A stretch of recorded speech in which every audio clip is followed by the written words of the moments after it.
양영태 TV의 양영태입니다. 오늘은 10월 7일 수요일이 되겠습니다.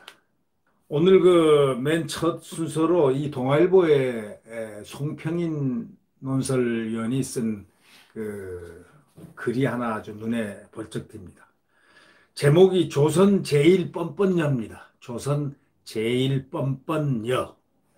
뻔뻔남이 아니고 조선 제일 뻔뻔녀라서 눈 이목을 상당히 끕니다. 근데 이게 상당히 그 뉴스의 효과 이상이 있을 것 같아서 이 제목을 한번 이 글을 한번 같이 한번 공유를 하도록 하겠습니다.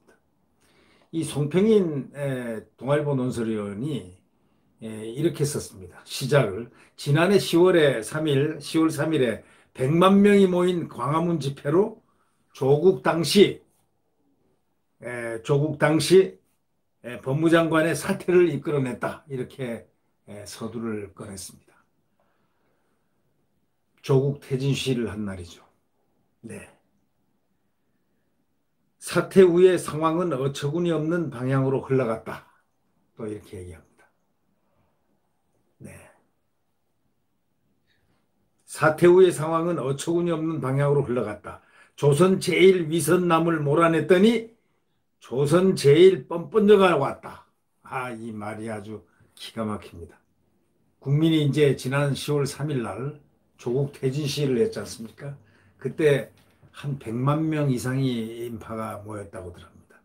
100만 명이 뭡니까? 이 전국에서 이건 뭐 그냥 누가 조직도 한 것도 아니고 그대로 여기 뭐 민주노총이 있었던 것도 아니고 무슨 조직이 있는 것도 아니고 그런데 100만 명 이상이 모였습니다. 그날 본 분들은 깜짝 놀랐을 겁니다. 아니, 어떻게 그렇게 모일 수가 있는가? 아니, 그렇게 모일 수가 있는가로 아마 깜짝 놀랐을 겁니다. 아마 대한민국 역사상 처음으로 광화문에 그만한 많은 대한민국 국민들이 모였는데 그것을 보고 문재인 대통령은 청와대에서 상당히 좀 두려웠을 겁니다. 뭐 안 두려우니까 지금 광화문을 갖다가 저렇게 봉쇄하는 거 아니겠습니까? 어떨까요? 어떤 마음이었을까요? 마음이 편했을까요? 국민을 우롱하는 대통령 처신에 국민은 돌아버릴 지경이라고 지금 표시하고 있습니다. 올해 10월 3일도 집회 가능했다면 추미애 퇴진 시위를 벌였을 것인데 국민 우롱하는 대통령 처신에 국민은 돌아버릴 지경이다. 이렇게 송평인 논설위원은 서두를 꺼내고 있습니다. 지난해 우리가 10월 3일 그 100만여 명은 누가 뭐 얘기해서 모인 것도 아니잖아요. 전부 다 스스로들이 전국 방방곡곡에서 올라왔습니다. 정말 이거는 자연 발생적으로 이렇게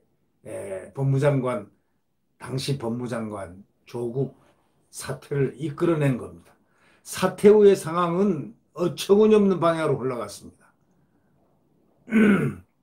아까도 말씀드렸지만 조선의 제일 위선남을 몰아냈더니 조선의 제일 뻔뻔녀가 들어왔다. 이것이 바로 송평인 논설위원이 요약해서 오늘 얘기하고자 하는 그 칼럼의 그 속에 있는 주요 내용입니다. 핵심입니다. 여우나 늑대를 피하려다가 호랑이 만난 격이라는 옛 표현은 바로 이런 판국에 이렇게 불필요하게 구수하다. 그냥 쓰레기차 치웠더니 똥차 온격이다. 막 이렇게들 얘기를 하죠. 뭐. 추미애 법무장관은 지난달 1일 국회에서 박형수 국민의힘 의원이 보좌관이 전화해서 휴가 연장에 대해 물었다는 보도가 맞냐? 하고 이렇게 질문을 던졌습니다. 그렇더니 추미애는 대답을 이렇게 했습니다. 그런 사실이 있지 않다. 그냥 그런 사실이 없다 해야 되는데 우리 같으면 보통 사람들 그런 사실 없습니다. 그런 사실이 있습니다. 이렇게 대답할 텐데 그런 사실이 있지 않다. 이렇게 답했다는 것입니다. 그런 사실이 없다가 아니라 그런 사실이 있지 않다는 어딘지 좀 뭔가 좀 어색하고 부자연스러운 그런 표현이 아닌가, 그런 모습이 아닌가 이렇게 생각하는 거죠. 지금 이렇게 우리가 돌아다 보니까 이런 얘기 아니 있습니까? 우리 속담에 도둑이 제발 저리면 조금 뭔가 어색하게 좀 뭔가 좀 이렇게 어색하게 굴러가는 것. 이것이 제발 도둑이 제발 저리는 화법이라고 이 송평인 논설위원은 그렇게 표현을 했습니다. 주 장관은 이제 박 의원이 다시 확인하듯 당시 보좌관에게 전화하라고 지시했냐 안 했냐고 이렇게 물어보니까 뭐하러 그런 사적인 일을 지시하겠느냐. 지시했다 안 했다가 아니고 뭐하러 그런 사적인 일을 지시하겠냐고 이렇게 답을 했습니다. 예, 이 추미애 장관의 이 답변이라든가 이런 화법은 아주 특이합니다. 이번에 우리는 처음 알았지 않습니까? 굳이 질문에도 없는 사적인 일이란 말을 또 꺼낸 것은 앞에 대답에 단호하지 못함을 깨닫고 보상하려는 이 심리였는지도 모른다고 이 송 의원은 그렇게 지적하고 있습니다. 예, 그러니까 사적인 일이라는 말을 꺼낸 것은 앞선 자기 앞에 맨 앞에 얘기했던 거, 그 말에 자기가 좀 단호하지 못했으니까 좀 단호하게 한번 해봐야 되겠다 하는 그 보상 심리로 그렇게 한 거 아닌가, 그렇게 생각하고 이 송평인 논설위원은 자기의 견해를 갖다가 소위 심리학적인 견해를 이렇게 펼쳤습니다. 마지막으로 이제 박 의원이 한 번 더 이렇게 질문을 했었죠. 만약 추 장관이 보좌관에게 전화하라고 지시했다면 직권남용죄가 될 수 있다. 이렇게 지적하니까 굳이 답을 할 필요도 없는 말을 한 겁니다. 그냥 가만히 있거나 뭐 아니면 뭐 웃어버리거나 그럴 때는 침묵이 참 좋은 것인데 일반적으로 맞는 말이지만 그런 사실이 없다. 일반적으로 그 말이 맞지만 그런 사실이 없다 하면서 또 쐐기를 콱 박았습니다. 완전 부정을 했습니다. 이 더불어민주당 일부 의원들은 추 장관 아들하고 보좌관이 형 아우하는 친밀한 사이여서 부탁만 한다면 직접 부탁했을 것이라고 방어막을 치기 시작했습니다. 추미애 아끼는 그 갸륵한 그 민주당의 그 마음은요. 그 여러분 보셨지 않습니까? 작년에는 조국 지키려는 그 갸륵한 마음들, 뭐 그냥 대단했습니다. 에, 그것이 직업인 것 같았어요. 누구 나오면은 그 이슈가 되는 사람이 나오면 그 사람 지키는 것이 그 사람들의 직업인 양 그렇게 보일 정도로 말이죠. 대단했습니다.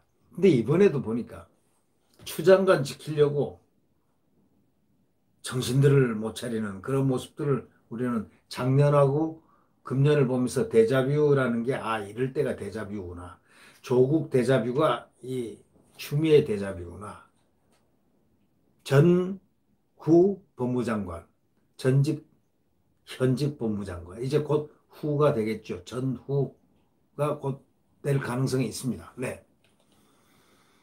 이 검찰 수사 결과에 추 장관이 보좌관에게 지원장교의 전화번호를 준 사실이 드러났습니다. 본인이 인정한 대로 직권남용죄가 이제 될 수 있는 사안이 됐습니다. 그러나 추 장관은 추석 연휴에 페이스북에 올린 글에 보면은 사과라는 사자 한마디도 없습니다. 오히려 의혹을 제기한 측에 책임 묻겠다고 아주 기염을 토하고 있습니다. 적반하장이라는 표현으로는 격화소양의 느낌 없지 않다. 격화소양의 느낌 없지 않다. 다시 말하자면 똥싼개가 썩내는 꼴이 되었다라고 이 송평인 논설위원은 아주 그냥 직설법으로 한마디 했습니다. 이 추 장관은 추석 연휴에 페이스북에 두 번째 글을 올렸는데요. 드디어 이번에는 보좌관에게 지원장교 전화번호를 준 사실에 대해서 언급을 했습니다. 처음에는 싹둑 외면을 했는데 그러나 아들에게서 전달받은 지원장교의 전화번호를 전달한 것을 보좌관에 대한 지시라고 볼 근거는 없다 하고 또 주장을 했습니다. 세상에 그 당연해서 굳이 입증할 필요가 없는 자유심증이라는 그런 사실이 있지 않습니까? 내 스스로가 심증 그런 사실이 있는데 과연 지원장교 전화번호를 갖다가 최초의 아들에게서 전달을 받았는지 그것도 의문이지만 누구에게서 전달을 받았던 그 번호를 보좌관에 준 것이 뭡니까? 전화를 하라고 지시하기 위함으로 아닙니까? 전화번호를 줬다는 것은 아니 장관이 보좌관에게 전화번호를 줬다. 그것은 말은 자기들이 안 하지만 뭐가 숨어 있습니까? 그 전화번호를 전화하라고 준 거 아니겠습니까? 전화를 하라고 다시 말하자면 하라고 했다는 것은 지시 아닙니까? 보좌관은 장관의 얘기를 아니 그 당시에 당대표 얘기를 들어야 되는 그런 하나의 그 관계가 그렇게 보좌하는 업무니까 말이죠. 그렇게 생각하는 게 당연하죠. 그런 인과관계가 입증할 필요도 없는 것이며 당연시된 인과관계를 꺼내려면 깨려는 측이 반대 사실을 그럼 입증해야 한다는 겁니다. 해명도 안 되는 해명을 늘어놓는 것은 궁지에 몰린 추장관의 궁핍한 처지만 바깥으로 드러내는 것이다 라고 적시하고 있습니다. 자, 이제 우리가 이제 100만 명 거리로 이제 쏟아져 나와서 어느 장관 사퇴를 요구할 때 작년이죠. 작년 10월 3일 얘기입니다. 우리가 이제 작년을 생각해 보면 그 요구가 뭐 합당했든 아니었든 간에 경지를 고려하는 것이 대통령 도리거든요. 김영삼, 김대중, 이명박, 박근혜 등 민주화 이후의 모든 대통령들은 그렇게 다 했습니다. 노무현 전 대통령도 잠시 고집을 부렸겠지만 결국 그렇게 했을 것입니다. 노 대통령도. 노무현 전 대통령도 잠시 고집을 부렸겠죠. 근데 결국은 국민 하라는 그 의사대로 따라 했을 겁니다. 문재인 대통령은 조 전 장관을 경질하지도 않았습니다. 조 전 장관이 마지못해 사퇴했을 때는 국민의 뜻을 받드는 후속 인사를 해야 하는데도 오히려 국민을 조삼모사에 속는 소위 원숭이 취급하는 후속 인사를 했다고 지금 송 의원은 지적하고 있습니다. 아주 신랄한 얘기입니다. 더 이상 쓰레기나 똥차를 탓한다고 해결될 문제는 아닌 듯하다고 얘기합니다. 쓰레기차를 배차하고 똥차를 배차하는 그건 운영자의 문제다. 다시 말하자면 쓰레기차를 바꿔치기 하든 똥차를 배차하든 그거는 그 운영자가 그 차 배차를 책임진 사람이 하는 거다 이런 얘기입니다.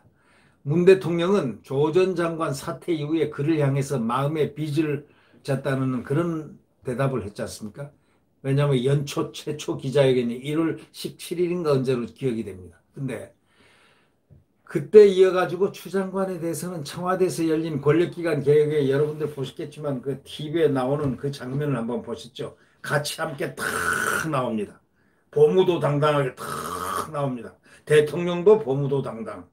그 다음에 추 장관도 보무도 당당. 아, 우리나라는 아주 보무도 당당한 이 모습들이 너무 참 강인하게 어필되는 그런 경우가 가끔 있었습니다. 그런데 이 추 장관에 대해서 청와대에서 열린 그 회의에서 웃으며 나란히 입장하는 장면이 연출됐지만 국민들은 뭔가 어색함을 느꼈을 겁니다. 아니, 어색함이 아니고요. 좀 돌아버릴 지경 아니었겠습니까? 정말 이 가슴에 못이 박힌 듯 이게 더 올라오는 느낌을 혹시 받지 않았나? 그러나 이 논설위원은 이렇게 표현합니다. 국민들이 돌아버릴 지경이었다고 표현합니다. 예, 맞습니다. 돌아버릴 지경이었을 겁니다. 검찰 수사로 이 추 장관 거짓말이 드러난 후에도 이낙연 민주당 대표 거짓말을 했던가요? 라면서 아주 이상한 딴소리를 했습니다. 추 장관이 거짓말이 드러난 이후에 이낙연 민주당 대표 거짓말을 했던가요?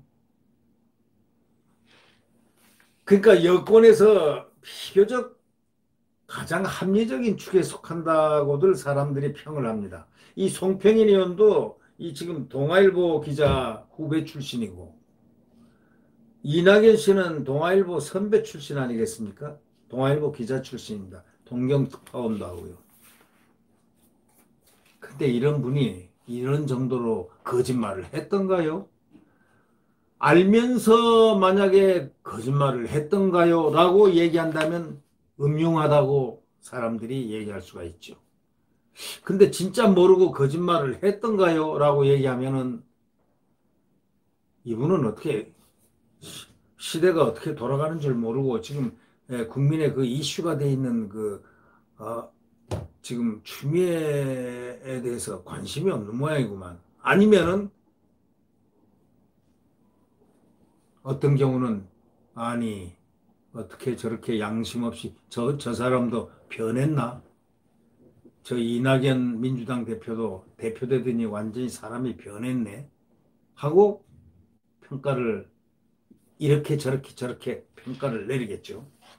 여권에서 가장 합리적인 축에 속한다는 소위 이낙연이가 반응이 이럴 정도인데 이낙연이도 별 수 없습니다. 제가 보니까. 왜 별 수 없느냐? 아니 지금 보십시오. 추미애에 대해서 증인 신청을 야당이 하자고 말이죠.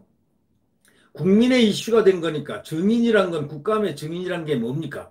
국감의 증인은 국민들에게 궁금하고 이슈가 될 만한 일들을 국민들에게 객관적으로 내보면서 국민들에게 판단의 영역을 제공하는 겁니다. 그거는 민주의회, 소위 의회주의 의회에서는 반드시 국회의원들이 지켜야 할 것인데 지금 민주당은 뭘 하고 있습니까? 일체 증인을 노, 자기들한테 조금만 불리한 건 노. 이건 어디 무슨 국가 같은 데 중국 같은 데서나 있을 법한 얘기입니다. 중국에서 벤치마킹한 게 고작 그런 독재 성향을 배웠습니까?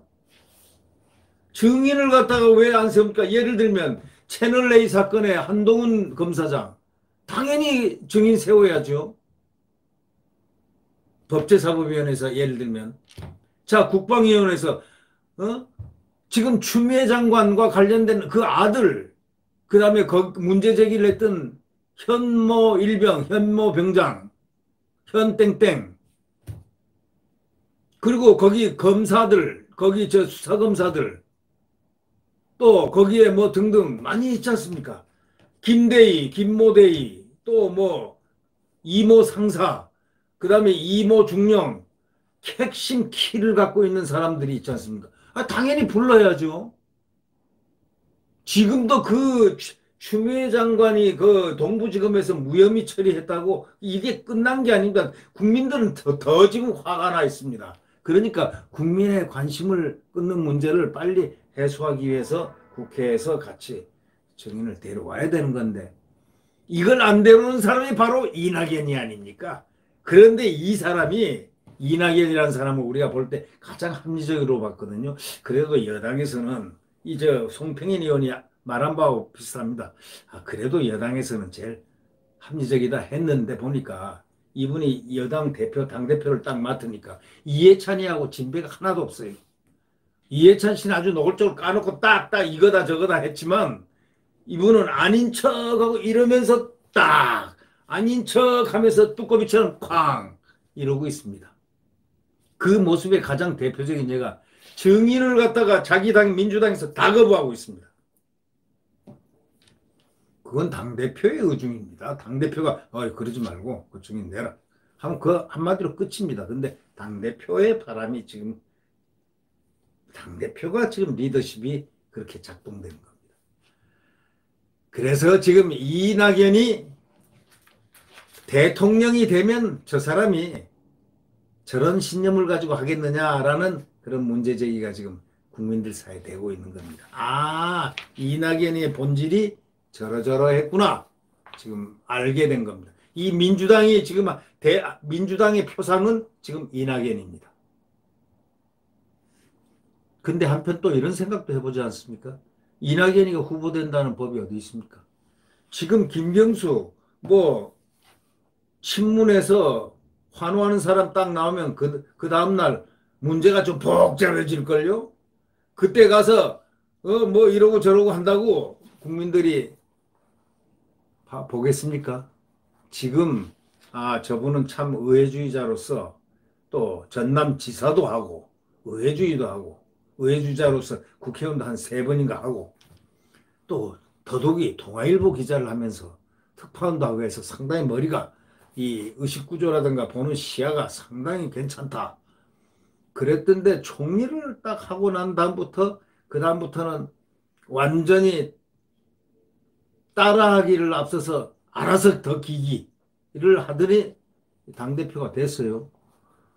그래도 당대표가 되면은 자기가 우두머니까 또 이제 대선 바로 앞에 이제 놓여 있으니까 자기가 무엇인가를 한번 하기 시작할 것이다 라고 했더니 아니 이해찬 씨보다 더 못해요.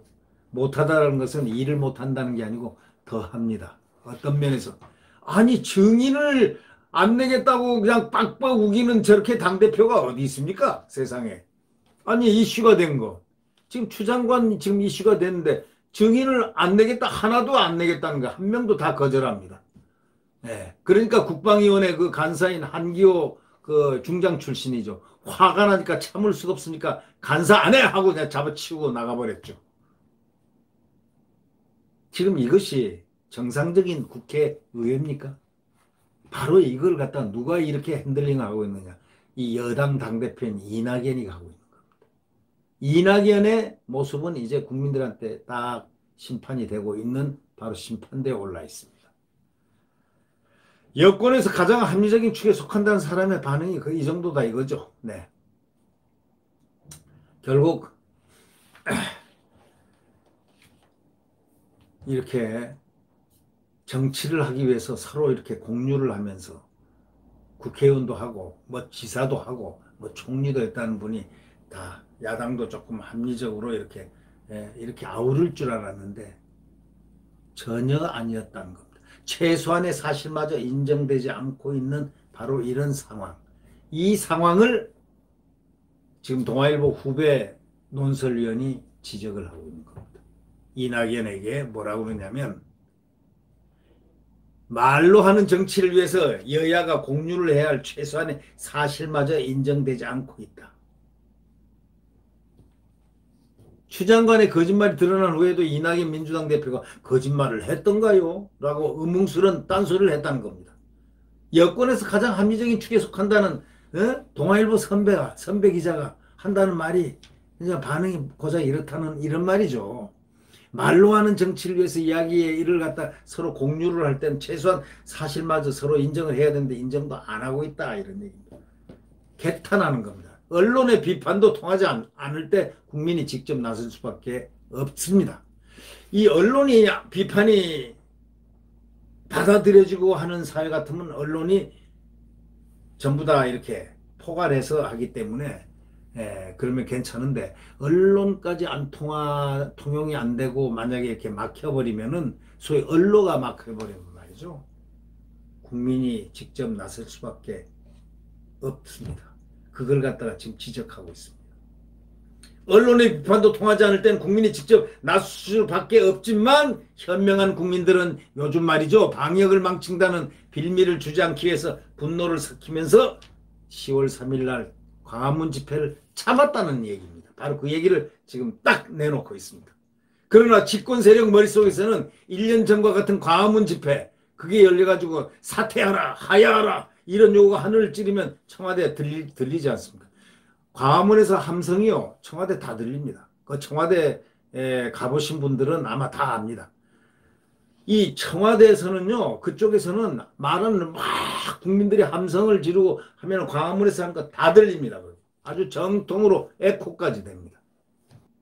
그러니까 언론 비판 통하지 않을 때 국민이 나설 수밖에 없지만 우리 현명한 국민들이 이번에 10월 3일 날 아무도 안 나갔잖아요.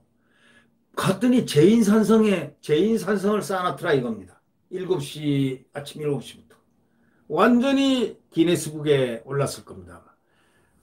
차로 버스로서 300여 대가 성벽을 쌓았는데 아주 예쁘게 쌌어요.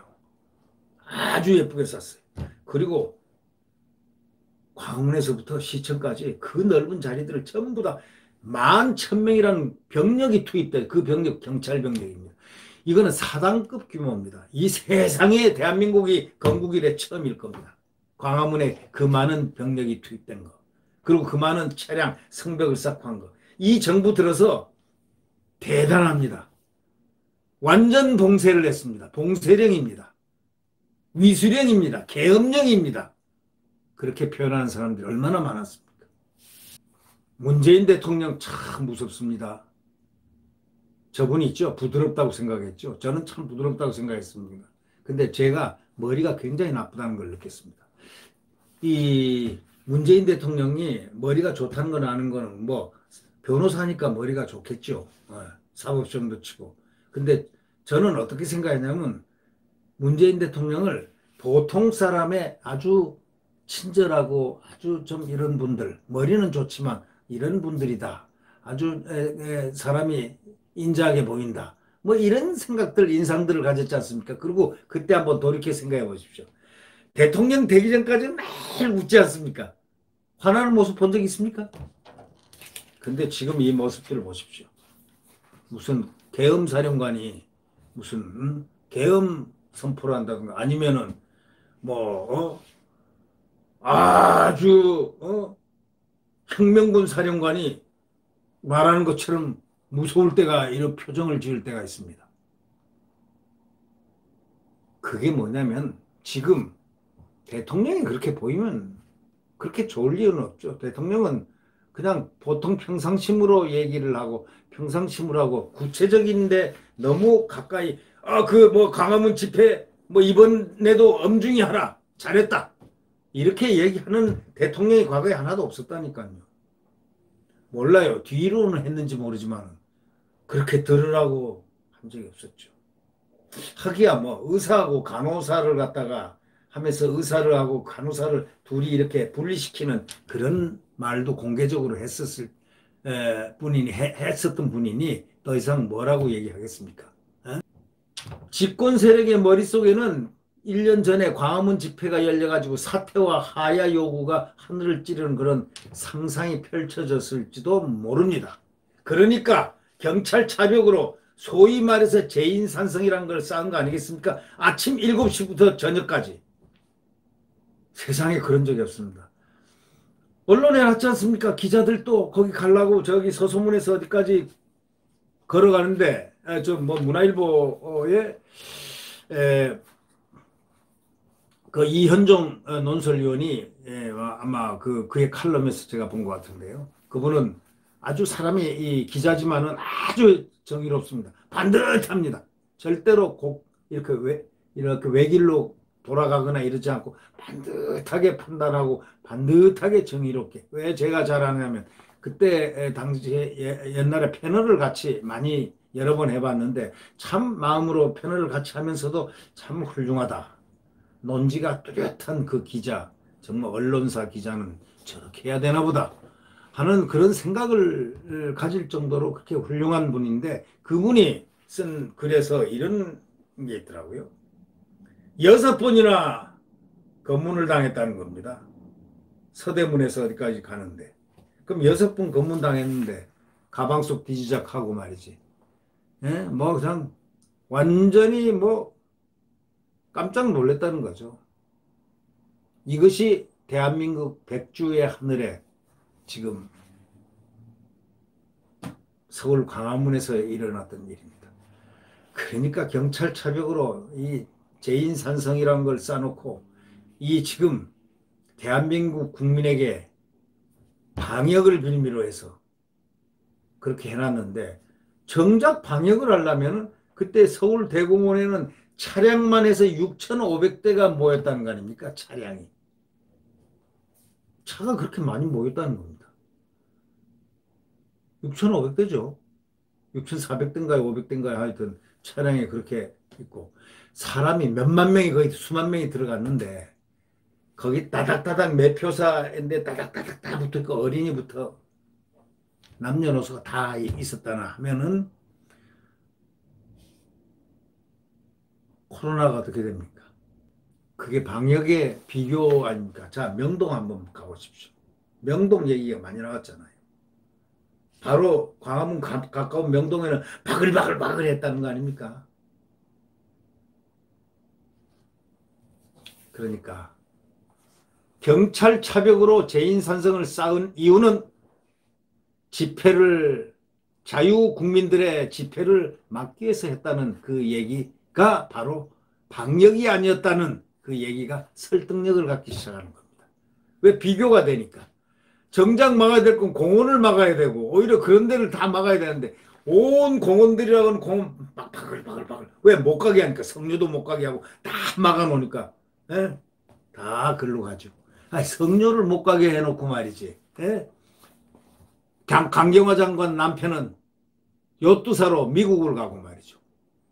잘들 합니다. 네. 저는 여기서 찬사를 드리고 싶습니다. 잘들 합니다. 네. 그 얘기 외에는 우리가 무슨 얘기를 합니까? 못한다고 할 수 있습니까? 네. 구독 버튼과 엄지를 눌러주시면 감사하겠습니다. 태양은 다시 떠오릅니다. 비록 지금 광풍의 시대이지만 내일 아침 태양은 희망의 대한민국은 떠오릅니다. 대한민국 헌법은 위대하게 떠오릅니다. 반드시 떠오릅니다. 내일 태양은 다시 떠오릅니다. 네. 안녕히 계십시오.